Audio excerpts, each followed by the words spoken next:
कई बच्चे कहा कि सर केवल 10 को गलत है, केवल 12 को गलत है, सही छोड़ दीजिए, गलती है 10 को लेकर। तो उन लोग निश्चित रूप से बहुत बढ़िया रिजल्ट देने जा रहे हैं। बाकी फिजिकल अब उन बच्चों के ऊपर है। नया दरोगा के लिए अब उम्मीद है कि 3-4 महीना कम से कम बाद ही आएगा, क्योंकि कल आचार संहिता लागू हो जाए। आचार संहिता के बाद किसी तरह की कोई बहाली नहीं आएगी। जो बहाली आई हुई है उसकी प्रक्रिया पूरा करने में कोई दिक्कत नहीं होती। यानी दरोगा का आचार संहिता का लगने के बाद भी फिजिकल एग्जाम होगा, उनका ज्वाइनिंग होगा, वो सभी प्रक्रिया हो जाए। नई बहाली आचार संहिता में सरकार नहीं निकाल सकती। तो एक चीज तो है कि अभी 4-5 महीना कोई बहाली नहीं आने जा, जब तक इलेक्शन नहीं हो जाए। अब कितने चरण में इलेक्शन होगा, कब क्या होगा, ये पूरी प्रक्रिया कल अनाउंस हो जाएगा। कल अंतिम जो है मान के चलिए इसमें मंत्रिमंडल विस्तार भी इसमें उम्मीद है, संभावना कि आजकल में उनको भी क्लियर होना है। उसके बाद आचार संहिता जहां लगा तो फिर नई बहाली और तमाम लाभ वाले जितने सिस्टम है सरकार कुछ अनाउंस नहीं करेगी, खत्म हो जाएगा। तो चलिए अच्छा है, बाकी तो हम लोग आराम से देखेंगे। और बाकी हम कोई नहीं कि पीटी मेन से पास हो गया इसके बैठे वीडियो वैसा कभी नहीं करने जा रहे हैं। बस बहुत ज्यादा पास उस पर बहुत ज्यादा हमारी ध्यान उधर कम रहता है। हमारी कोशिश होती है कि बस ईमानदारी से मेहनत होकर कहां जाएगा, 1 साल 2 साल 3 साल, लेकिन सूर्य बनेंगे तो बादल ज्यादा दिन नहीं रखेगा, पक्का है, नीचे आना ही आना है बस। तो इसलिए सूर्य को बादल कितना दिन रखेगा जी, 1 साल रखेगा, 2 साल 3 साल, उसके बाद तो निश्चित रूप से उसका नीचे आना ही आना रहता है। तो चलिए इसमें ध्यान दें।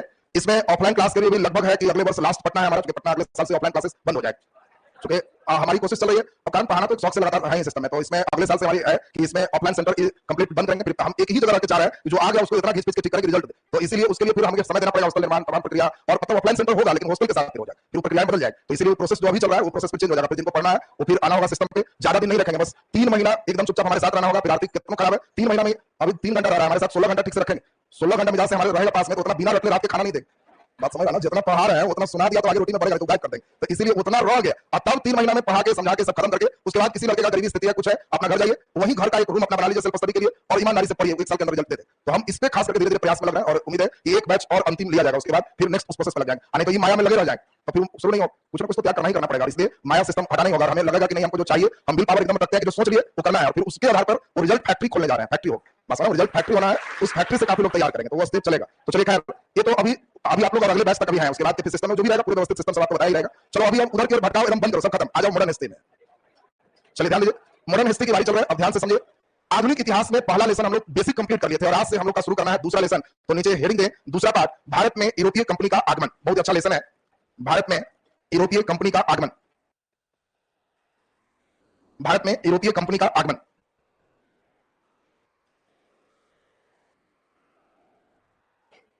चलिए देखिए, इधर भी है निशा कुमारी, रिजल्ट हो गया, बहुत बढ़िया। चलिए फिजिकल में एकदम लग जाओ, इधर पट्टू कुमार भी रिजल्ट हुआ है। चलिए बहुत बढ़िया, जिनका हो गया वो लोग बस इधर कम पढ़ो, अब बस दौड़ने धूपने में लगे रहो, इधर कोई बात नहीं, छूटा रहेगा, पेमेंट हो जाएगा।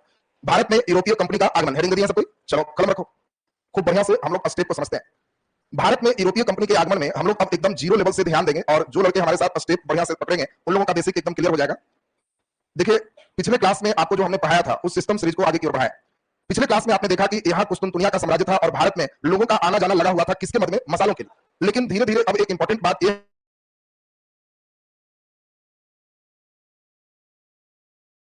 बंद हो। इसी के बाद हम लोग देखे थे इटली में पुनर्जागरण हुआ। किनारे के हम लोग कंट्री देखे थे पुर्तगाल और कौन देश है, स्पेन। यही पुर्तगाल और स्पेन, ये 2 कंट्री बहुत इंपॉर्टेंट है। ईसा के स्पेन का एक रानी थी इसाबेल, और पुर्तगाल के एक राजा थे Henry the navigator. Henry the navigator, और हेनरी द नेविगेटर ये युवराज है, इसने काफी प्रोत्साहित किया भौगोलिक खोज को। इसी क्रम में हम लोग देखे थे पुर्तगाल का एक व्यक्ति 1486 ईस्वी में एक केप ऑफ गुड होप तक पहुंच गया, लेकिन यहां पे उसने भारत को नहीं पाया, और यहां पे हमला भी कुछ हुआ, रिटर्न बैक हुआ। 1492 में अमेरिका का खोज है, लेकिन फिर इसी रास्ते से 1498 में एक व्यक्ति आया, नाम क्या था, वास्को डी गामा। और बोलो वास्को डी गामा कहां का रहने वाला था, पुर्तगाल का, और वास्को डी गामा यहां से यहां पहुंचा। इसके बाद हम लोगों को याद है कि इस समय यहां 25 दिसंबर का समय है, क्रिसमस को ही हम लोग दूसरा नाम क्या बोलते थे, नेटाल। और इसीलिए आपको बताया था दक्षिण अफ्रीका में नेटाल कांग्रेस। नेटाल शब्द जब बोलेंगे तो समझना कि अफ्रीका की बात चल रही है, और नेटाल का अर्थ होता है क्रिसमस। और यहीं से इस फेज में मूव करते हुए फिर भारत पहुंचा।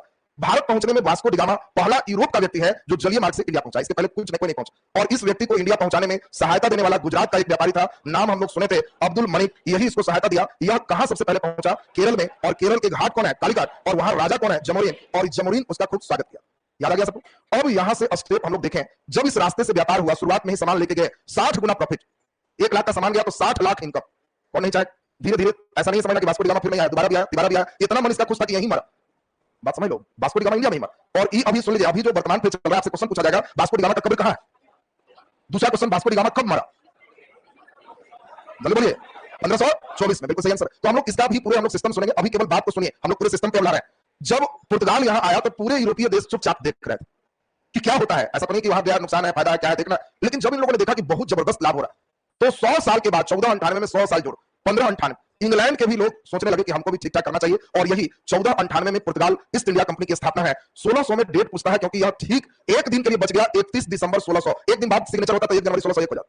इसीलिए इसका ये वाला पूछता है 31 दिसंबर 1600। अंग्रेज ये जो इंग्लैंड देख रहे हो, यही ईस्ट इंडिया कंपनी की स्थापना किया। इसके बाद इसी के बगल में एक देश है डच, और हॉलैंड के निवासी को डच कहते हैं। ये 1602 में डच ईस्ट इंडिया कंपनी की स्थापना हुआ। 1616 में डेनिश ईस्ट इंडिया कंपनी की स्थापना हुआ। एक बड़ा सा देश था फ्रांस, 1664 में फ्रांसीसी ईस्ट इंडिया कंपनी की स्थापना हुआ। यानी एक झोंका सा चल दिया। हर यूरोपीय देश की चाहत हो गई कि भारत के साथ बिजनेस करें, कारण बिजनेस बहुत लाभ का है। इनके सामान लेके आइए, इंडिया में बिक जाएगा, और इनके मसाला लेके जाइए, उधर बिक जाएगा। दोनों तरफ इतना बढ़िया लाभ है कि हर किसी का इच्छा है कि वाला बिजनेस कंटिन्यू किया जाए।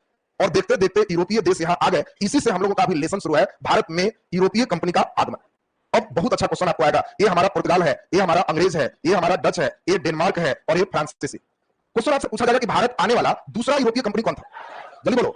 तो यहां पर देखिए, एक कंपनी की स्थापना में दूसरा अगर पूछा जाएगा तो बिल्कुल अंग्रेज सही आंसर। लेकिन आगमन में ये कंपनी बना के सूत गए। 1608 में कैप्टन हॉकिंस के कहे कि जाओ यार, बने हुए 8 साल हो गए, और ये बनाया और जस्ट चल दी। कैसे कई लड़का प्लान बनाता है कि चलेंगे पढ़ने, वो बेचारा का प्लान इस साल बनाया, 3 साल बाद भेज छोड़, और कई लोग जस्ट प्लान बनाया चल दिया, उसी में डच है। क्वेश्चन पूछेगा कंपनी स्थापना के क्रम में तो पहला पुर्तगाल, दूसरा अंग्रेज, तीसरा डच, लेकिन आगमन के क्रम में पहला पुर्तगाल, दूसरा डच, तीसरा अंग्रेज। बोलो, सीक्वेंस बिल्कुल क्लियर है सबका? बाकी ये लोग अपना एज इट इज है। अब इसी लेसन में हम लोगों को डिटेल पुर्तगाल के बारे में पढ़ना है, डच के बारे में पढ़ना है, डेनिश के बारे में पढ़ना है, फ्रांसीसी के बारे में पढ़ना है। अंग्रेज इस लेसन में नहीं पढ़ाएंगे, क्योंकि तीसरा लेसन हमने रखा है भारत में ब्रिटिश शक्ति का विस्तार। तो केवल लाएंगे इस लेसन में, अगले लेसन में ब्रिटिश शक्ति पूरे भारत में विस्तार करवाएं। कैसे पढ़ना है, सिलेबस क्लियर है ना सबका? तो पहले इन बातों को हम लोग नोट करेंगे, फिर डिटेल चलेंगे। तो नीचे यूरोपीय कंपनी का भारत में आगमन हेडिंग हो गया, नीचे लिख दीजिए। नीचे लिखते हैं, भारत में व्यापार के लिए, भारत में व्यापार के लिए निर्मित होने वाले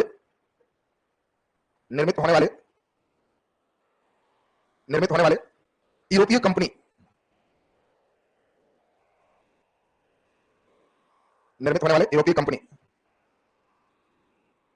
पारा नंबर लिख दीजिए 1498।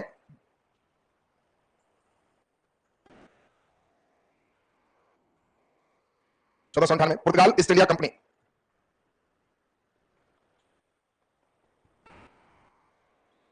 पुर्तगाल ईस्ट इंडिया कंपनी। दूसरा नंबर लिख दीजिए 1600, आगे में 31 दिसंबर लिख दीजिएगा इसका, या आगे जगह नहीं है तो ब्रैकेट में 31 दिसंबर, 1631 दिसंबर, इसमें डेट ध्यान रखना। East India company, east India company bracket में अंग्रेज, या इंग्लैंड कर दीजिए ब्रैकेट में, इंग्लैंड। तीसरा नंबर लिख दीजिए 1602, 1602 Dutch east India company, Dutch east India company bracket में। डच का मतलब क्या है? नीदरलैंड। उस समय हॉलैंड थे, वर्तमान नाम नीदरलैंड है। जब डच बोलेंगे तो आपको ध्यान रखना नीदरलैंड से संबंधित डच है। अगला लिख दीजिए 1616 Danish east India company, Danish east India company. Danish का मतलब बोलो? Denmark, Denmark. नीचे लिख दीजिए 1664 फ्रांसीसी ईस्ट इंडिया कंपनी, फ्रांसीसी ईस्ट इंडिया कंपनी।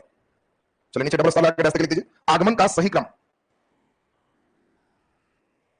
आगमन का सही क्रम पहला नंबर हो गया, डैश लिख दीजिएगा, पहला पुर्तगाल। बोलो आगमन जब लिखे हैं तो बोलो दूसरा कौन होगा? बिल्कुल सही, डच दूसरा में है, तीसरा अंग्रेज है। बस ये तीन ही कर दोगे तो हो गया, बाकी चौथा पांचवा नहीं पूछता। आगमन का सही क्रम पुर्तगाल, डच, इंग्लैंड। अगर कंपनी स्थापना का सही क्रम है तो पुर्तगाल के बाद अंग्रेज, लेकिन आगमन की बात होगी तो पुर्तगाल के बाद डच। बोलो दिमाग में क्लियर है सबका? जाने की बात होगी सबसे पहले कौन गया? भारत छोड़ के सबसे पहले कौन गया? जल्दी बोलिए। तो डच सबसे पहले चला गया, जितने फॉर्म में आया उतने फॉर्म में चला गया। सबसे अंतिम में कौन गया? पुर्तगाल। तो जाने वाला क्रम सब पढ़ा के फिर क्वेश्चन है जाने का क्रम सजाओ। आजकल का जमाना एकदम उल्टा है, आने वाला क्रम छोड़ दीजिए, जाने वाला पूछ रहा है। बीपीएससी में जो क्वेश्चन को सेट कर रहा है वो एकदम लेटेस्ट पे आ गया है। एकदम समझ लो कि जिनको क्वेश्चन सेट करने के लिए दिया जा रहा है उनके प्रश्नों से लग रहा है कि एकदम सबसे लेटेस्ट पे है, और इसीलिए पीआरई वाले बच्चे को रुला कर दे रहा है। टीचर वाले को बा लिया ना, उसमें जब ये बीपीएससी का क्वेश्चन सेट है एकदम मूड फ्रेश कर दे। बच्चा पढ़ के जा रहा है कि आम मीठा होता है, अब वो ग्लूकोज फ्रुक्टोज से शुरू करता है, आम बीच में लिख ही नहीं रहा। तो इसी कारण से जो गहराई लेवल पर है उन लोग का स्थिति ठीक है, नहीं तो हालत खराब। पिछली बार भारी में इतना भारी दे दिया कि केवल लॉटरी बेस्ड हो, भाग अच्छा तो पास, भाग खराब तो फिर टैलेंट बेस्ड रहा ही नहीं। इतना भारी भी ना दे कि बच्चे को अंतिम में लॉटरी लगा, कुछ तो बनना चाहिए। तो इस बार भी बच्चे का देख रहे थे, कई लोग का अभी कमेंट्स देख रहे थे तो लिखा कि टीआरई 3 में बहुत भारी भारी क्वेश्चन दिया है। तो भारी भारी तो भाई रहेगा ही, जो सेट कर रहा है वो आपका क्वेश्चन एक दिन में एक क्वेश्चन सेट कर रहा है। तो दिन भर में खा पी के मस्ती में खाली वो क्वेश्चन सेट कर रहा है, तो समझ लो कि कितना बढ़िया सोच के सेट कर रहा हो, और तुम उसी को हल्के में मजाक में ले रहे हो, तो कैसे बनेगा? और ये इशारा है कि बीपीएससी जो इस बार आप लोग का भी होगा तो क्वेश्चन का लेवल उसी टाइप का होगा, क्योंकि सेटर लगभग वही रहे। तो इसलिए वो और कहेगा कि तो टीचर बनवा रहे थे तो वो पूछ रहे थे तुमको तो डीएसपी बनाना है, तो वो तो और अच्छा ही पूछेगा लेवल, इसलिए उस पर ध्यान नहीं देना है। चलिए अब हम लोग ध्यान दें, सबसे इंपॉर्टेंट बात अब यहां से चलेंगे। अब पहला नंबर हमारी कंपनी का नाम क्या है? पुर्तगाल। नीचे हेडिंग दे दीजिए, पुर्तगाल ईस्ट इंडिया कंपनी, पुर्तगाल ईस्ट इंडिया कंपनी, पुर्तगाल ईस्ट इंडिया कंपनी। चलो सुनते हैं, सुनना है पहले एकदम ध्यान दे दीजिए। हर बात हम पूरे समझाते सुनाते लिखाते एकदम चलेंगे कि मॉडर्न का पेज एकदम आपका क्लियर होते जाए। सबसे इंपॉर्टेंट हम लोग देखें कि भारत आने वाला पहला यूरोपीय कंपनी कौन था? पुर्तगाल। पुर्तगाल ने भारत में जो साम्राज्य स्थापित किया उस साम्राज्य का नाम क्या था? तो पुर्तगाल के भारतीय साम्राज्य को एस्टाडो द इंडिया कहते हैं, एस्टाडो द इंडिया। अब कभी भी आपको एस्तादो द इंडिया लिखा हुआ है तो समझना कि भारत में पुर्तगाली साम्राज्य एस्तादो द इंडिया। पुर्तगाल के जो है युवराज थे और इस युवराज का नाम अभी हमने सुना हेनरी द नेविगेटर। इन्होंने भौगोलिक खोज को प्रोत्साहित किया। इसी के क्रम में हम लोगों ने देखा कि 1486 ईस्वी में पुर्तगाल का ही व्यक्ति बार्थोलोमियो डियाज दक्षिण अफ्रीका के दक्षिणतम बिंदु केप ऑफ गुड होप या इसी को उत्तर मासा अंतरीप कहते हैं, वहां तक पहली बार पहुंचे। यहां से अब कहानी भारत का शुरू होता है। भारत आने वाला भारत का खोज समुद्री मार्ग से 1498 में पहला व्यक्ति ने जो किया उसका नाम क्या था? Vasco da Gama. वास्को डिगामा से अब देखो यहां से सेक्शन शुरू हो रहा है। वास्को डिगामा पुर्तगाल की राजधानी कहां है? लिस्बन। लिस्बन से चल दिया, 4 जहाज लेके चला। मुख्य जहाज जिस पर वो था, बताओ उस जहाज का नाम, जल्दी बोलिए क्या है? अच्छा बताओ, भारत में पहला यूरोपीय किला का नाम? भारत में सेंट जॉर्ज किला। अच्छा, फोर्ट विलियम किला। हाँ बहुत बढ़िया, गुड, बोलो। फोर्ट इमैनुअल, बिल्कुल सही आंसर। फोर्ट इमैनुअल पहला किला है इंडिया में जो यूरोपीय किला है। अभी जस्ट समझाएंगे, पहले बात को सुनना है ध्यान से क्योंकि क्वेश्चन का गहराई स्तर क्या रहता है उसको सुनो। ये लोग जो भी आए पहले वास्को डिगामा को लाते हैं। 1498 में वास्को डिगामा जब भारत पहुंचे तो हम लोगों ने देखा कि पहली बार ये पहुंचे हैं केरल के कालीकट घाट पे। राजा कौन है? जमोरिन। जमोरिन जस्ट एक उपाधि है, मुख्य उसी राजा का नाम क्या था? समुद्री। समुद्री नाम था, उसी के उपाधि के रूप में जमोरिन है। उसी ने बहुत बढ़िया से इसके स्वागत किए। वास्को डिगामा 98 के बाद फिर गया, बहुत 60 गुना प्रॉफिट कमाया और 2 ही साल में फिर आया। और इसीलिए वास्को डिगामा दूसरी बार भारत कब आया? 1502 में, 4 साल बाद आया। तो 1502 में फिर आया, लेकिन ये नहीं समझना कि वास्को डिगामा के जाने के बाद दूसरा कोई नहीं आ रहा है। 1500 ईस्वी में ही दूसरा पुर्तगाली यात्री आया जिसका नाम था कैब्राल। और कैब्राल जो है ये मेन ताकत दिखाया क्योंकि उसको मालूम था कि वास्को डिगामा इसीलिए बच गया क्योंकि यही पूरा मुस्लिम साम्राज्य था और सोचा नहीं था कि यहां पे इतना जल्दी आ जाए। और इसीलिए कैब्राल 13 जहाज लेकर लिस्बन से चला। और 13 जहाज लेकर जब यहां पे पहुंचा तो अरब वाले लोग भारी विरोध किए, इधर से रोके तो इसका मतलब तुम इधर से चलाएगा, नहीं आना है मतलब नहीं आना। और इसीलिए अरब और मिस्र के जहाज यहां पे हमला की। कैब्राल ने वीरतापूर्वक इनके कई जहाजों को छीन लिया, उनके कई व्यक्तियों को मार दिया। और तब जाकर इन लोग कहा कि ताकत उधर भी है, चुपचाप जाने तो उधर से जा रहा, ठीक है, इधर से जाने नहीं दे। देखिए कैब्राल ने अपनी ताकत को दिखाया, अपने स्थापना किया पुर्तगाल के बिजनेस को। और इसीलिए आपसे क्वेश्चन पूछेगा कि भारत आने वाला दूसरा पुर्तगाली यात्री कौन? तो कैब्राल, इसका नाम बिल्कुल ध्यान रखना है। कब आया? 1502 में। वास्को डिगामा दूसरी बार कब आया? 1500। ये 1500 में, वास्को डिगामा दूसरी बार 1502। अब यहां वास्को डिगामा 1502 आने के बाद अब यहीं पर 2 बात आते हैं। एक का नाम है व्यापारिक कोठी। देखो अब ध्यान से समझना क्योंकि अब यहां से धीरे धीरे आपके प्रश्न पूछे जाए। जो भी यूरोपीय कंपनी भारत आए तो यहां एक व्यापारिक कोठी स्थापित की। व्यापारिक कोठी समझते हो? सामान रखने के लिए उनको गोदाम चाहिए था, उसके लिए वो जमीन परमिशन ली। किसी का मकान ऐसा बना हुआ नहीं है जहां पे वो सीधा सीधा रख सकते, तो उन्होंने उस टाइप का बड़ा सा एक व्यापारिक केंद्र बनाया। इसी को किला के रूप में तब्दील किया। गेट फाटक, सुरक्षा गेट, इसी में सेना उना सब रहेगा, यहीं से सामान जाकर के उनका बिके। कुछ जगहों पर उन्होंने फैक्ट्री भी खोले जहां पे उत्पादन करेंगे। अब देखो क्वेश्चन क्या दिया, बड़ा आश्चर्य लगेगा। लड़के क्या है, पहला कोठी दूसरा कोठी रखना है, और क्वेश्चन दिया यूरोपीय कंपनी के व्यापारिक कोठी संबंधित थे। पहला नंबर वस्तुओं के भंडारण के लिए, सही की गलत? सही है। दूसरा नंबर उनके सैनिकों को रखने का जो है क्षेत्र, सही की गलत? सही है। व्यापार का मुख्य केंद्र बिंदु, ये सब देखो पॉइंट्स दे रहा। तो क्वेश्चन हम तुमको देंगे, अभी तो इस टर्म को समझना है। फैक्ट्री का मतलब उत्पादन, व्यापारिक कोठी का मतलब एक कोठी, मकान, एक किला जिसमें वो अपने सभी सामान को रख सकते। 1502 के बाद यही 1503 में कोचीन में, बड़ा इंपॉर्टेंट है, पहला व्यापारिक कोठी ये पुर्तगालियों ने स्थापित किया। तो बहुत अच्छा क्वेश्चन आएगा, पुर्तगालियों की पहली व्यापारिक कोठी कब स्थापित हुई? 1503। कहां स्थापित हुआ? कोचीन में स्थापित हुआ। और यहीं पर पहला किला बना। किला को ही अंग्रेजी में फोर्ट कहते हैं। जब हम फोर्ट बोलेंगे तो ऑलरेडी किला होगा। और ये भारत में यूरोप का पहला किला। और जल्दी बताओ भारत में यूरोप का पहला किला कौन है? Fort Emmanuel. अभी जस्ट हम लोग सुने हैं फोर्ट इमैनुअल। अब ध्यान दीजिए, फोर्ट इमैनुअल ये भारत में यूरोप की पहली किला है। क्वेश्चन पूछा जाएगा फोर्ट इमैनुअल किला कहां था? तो केरल में। कहां स्थित है? केरल में। और पुर्तगाल की पहला किला भी कहा जाता फोर्ट इमैनुअल हो। तो एक बहुत बढ़िया क्वेश्चन रहा। धीरे धीरे अब यहां पे 1505 से कोशिश हुआ कि अब इसको बढ़िया स्वरूप दे, हम अलग से पुर्तगाल से वहां एक गवर्नर भेजे जो हमारे क्षेत्र का कई व्यापारिक कोठी का निगरानी करे।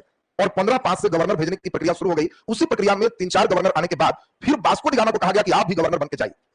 और यही जो तुम अभी डेट बताया, वास्को डिगामा बेचारे गवर्नर बन के आए थे, लेकिन ज्वाइनिंग भी अभी नहीं हुआ कि भारत में जैसे केरल पहुंचे इनको मलेरिया हो। और उस मलेरिया से उम्र इनकी थोड़ा अधिक हो जाने से इनकी भारत में ही कोच्चि में मृत्यु हो गई, केरल में ही, और कोच्चि में ही इनको दफना दिया।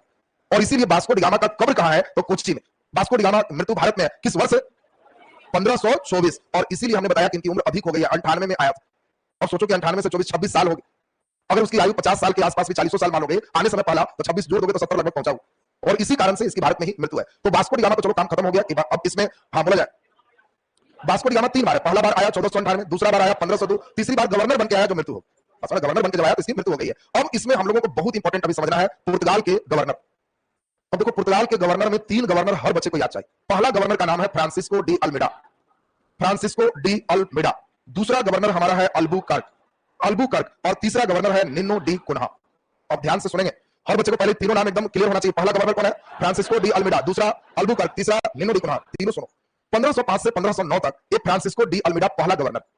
पूछा जाए कि पुर्तगालियों का पहला गवर्नर कौन? तो फ्रांसिस्को डी अल्मेडा। कहना कि सर गवर्नर याद करने में डर लगता है, इसलिए डी से डर दिमाग रखना, डी अल्मेडा। और ये पहला गवर्नर है, फर्स्ट गवर्नर है। इसने भारत में नीले जल की नीति को अपनाया। नीले जल की नीति का मतलब क्या है? नीले जल की नीति, नीला जल का मतलब महासागर के जल, और इसने कहा कि हम पुर्तगालियों को एक ही काम करना है, हिंद महासागर में हम अपने प्रभाव को बढ़ा के रखें, और हिंद महासागर में अपने प्रभाव को बढ़ाने के लिए इसने नीले जल की नीति को अपनाया। इसका कोई बहुत इंपॉर्टेंट वर्क उसका नहीं रहा, मेन वर्क इसका है, इसीलिए भारत में पुर्तगाली साम्राज्य के वास्तविक संस्थापक अल्बुकर्क को कहते हैं। देखो बहुत अच्छा क्वेश्चन आएगा, भारत में पुर्तगाली साम्राज्य के वास्तविक संस्थापक कौन? अल्बुकर्क। अल्बुकर्क ने ही, बहुत इंपॉर्टेंट है कि इसने दो काम किया, एक तो सबसे इंपॉर्टेंट बीजापुर के शासक के पास गोवा था, और इसने 1509 में ही आया है, चूंकि 5 से 9 यही 9 में ही आया है, और 1510 में बीजापुर के शासक से गोवा को इसने छीन लिया। इसलिए आपसे क्वेश्चन पूछा गया, बहुत अच्छा क्वेश्चन है, गोवा विजय करने वाला कौन था? अल्बुकर्क। गोवा कब जीता? 1510 में इसने गोवा को जीता। अब देखो केरल के कोचीन को मुख्यालय बनाया हुआ है, गोवा अभी मुख्यालय नहीं है, जस्ट जीत गए।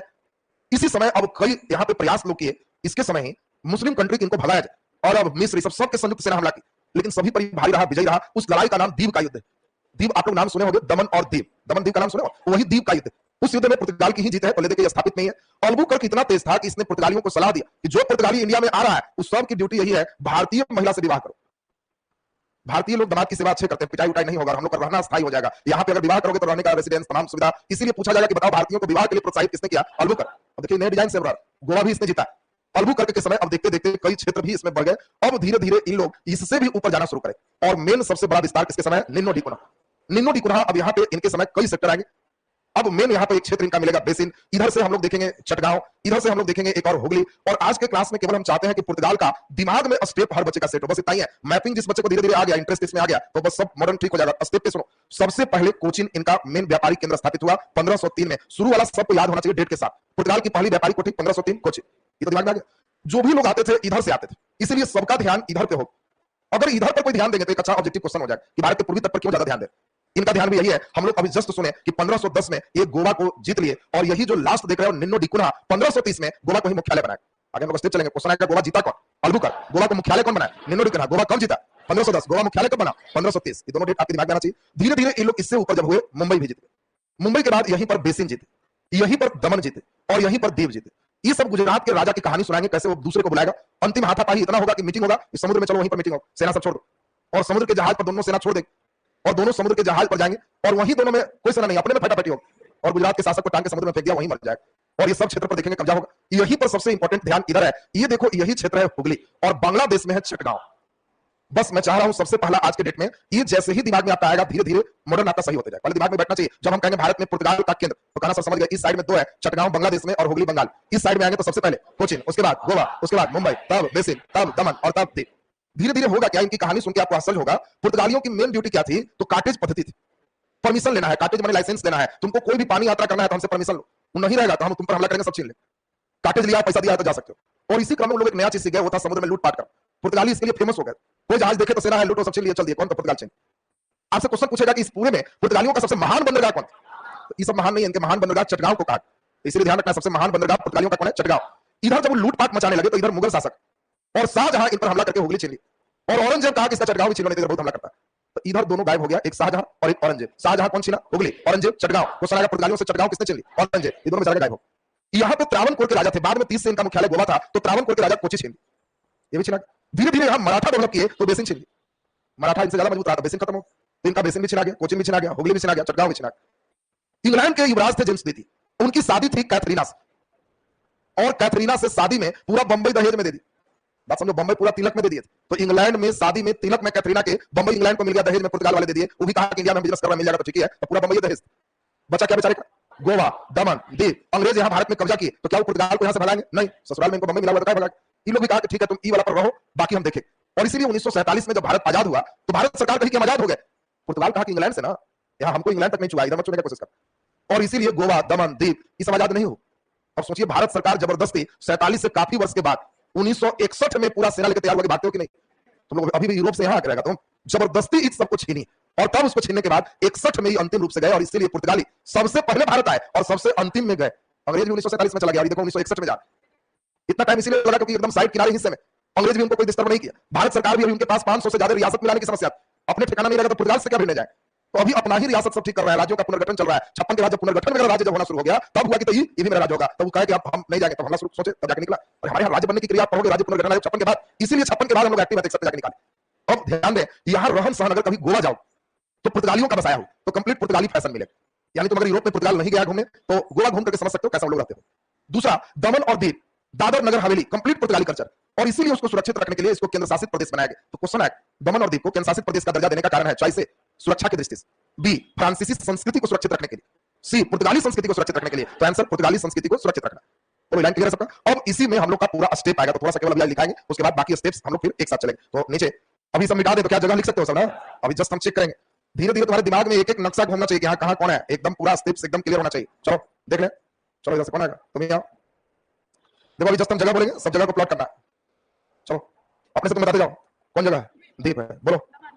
बेसिन, मुंबई को बोला गया तुम, मुंबई कोची, हुगली, चटगांव, वाह बहुत सुंदर, बढ़िया एकदम। देखो ठीक, क्या सब स्टेप ठीक ठाक है ना। अब तुमको जान के देगा कि कौन पुर्तगाली है। तो अभी पुर्तगाल पढ़ा तो एकदम ठीक हो गया। इतना ठीक करना है कि एक एक टैबलेट 5 दिन नहीं, जब फुर्सत मिले तो गाड़ी से बना के बस 2.5 लिखना है, 5 दिन करना है तो पुर्तगाल ठीक हो गया। तब डच, फिर डेनिस, फिर फ्रांसीसी, फिर इंग्लैंड, और सब फिर एक ही में। और एक ही में जिस दिन चलने लग गया तो उस दिन मॉडर्न ओरिजिनल विद्यार्थी तैयार। फिर तुम्हारे क्वेश्चन में दिक्कत नहीं है, कौन किधर है एकदम बन जाए। तो अब इसमें पूछा जाए पुर्तगालियों से मराठा कौन सा क्षेत्र छीना, बेसिन छीन लिया, बढ़ जाइए बोलो। औरंगजेब ने पुर्तगालियों से कौन सा क्षेत्र छीना, चटगांव से ना, बढ़ जाइए। पुर्तगालियों ने अंतिम रूप से 1961 में कहां आजाद किया, कौन कौन आजाद हुआ, गोवा, दमन और दीव। क्या बाकी और कोई आजादी है नहीं, बाकी तो छिना चुका है उसका, बढ़ जाइए। तो क्या लाइन एकदम क्लियर है सबका। चलो जल्दी से हम लोग लिखेंगे। हेडिंग क्या दिए, पुर्तगाली ईस्ट इंडिया कंपनी। नीचे डैश लिख दो, भारत में पुर्तगाली साम्राज्य को एस्तादो द इंडिया कहा गया। एस्तादो द इंडिया,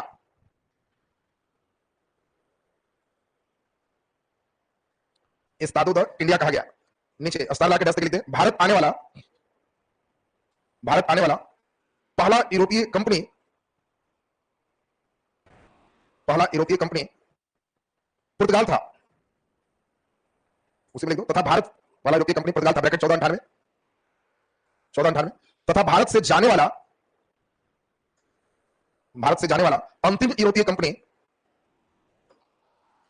कंपनी भी पुर्तगाल था, ब्रैकेट 1961। चलो नीचे हेडिंग दो, वास्को डी गामा या वास्को डी गामा लिख के डैश, वास्को डी गामा लिख दीजिए। समुद्री मार्ग से आने वाला पहला यूरोपीय व्यक्ति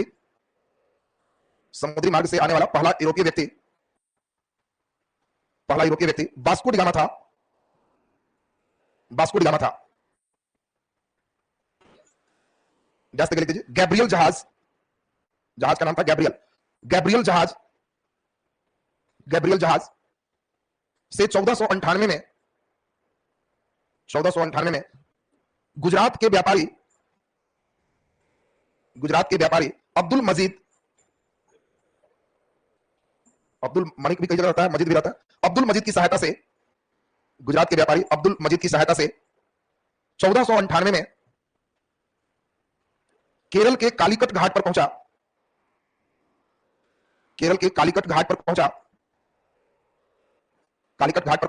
जहां के राजा जमोरीन थे। कालीकट घाट पर पहुंचा जहां के राजा जमोरीन थे।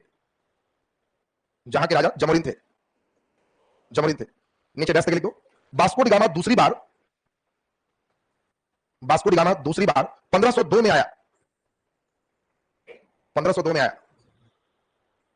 नीचे डैश लिख दीजिए, वास्को डी गामा अंतिम बार 1524 में आया।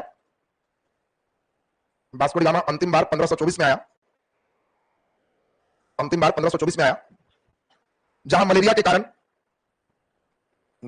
कारण केरल के कोची में इसकी मृत्यु हुई।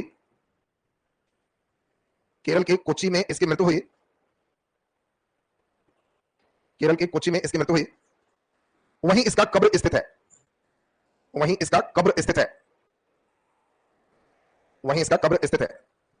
चलिए बाकी कैब्राल से फिर हम लोग आगे की ओर बढ़ेंगे। ये बताओ जितना लिखा है एकदम डाइजेस्ट हो जाएगा ना सबसे। अगले दिन पूरे पुर्तगाल हम कल कंप्लीट करेंगे। इधर चूंकि इस वीक में हम 2 छुट्टी मारी, सैटरडे संडे किसी दिन छुट्टी नहीं है, लगातार क्लासेस चलेगा, ठीक है ना। तो चूंकि कल भी सेम रूटीन कंटिन्यू है जैसे आज, इस पे कल क्लास करेंगे आपका।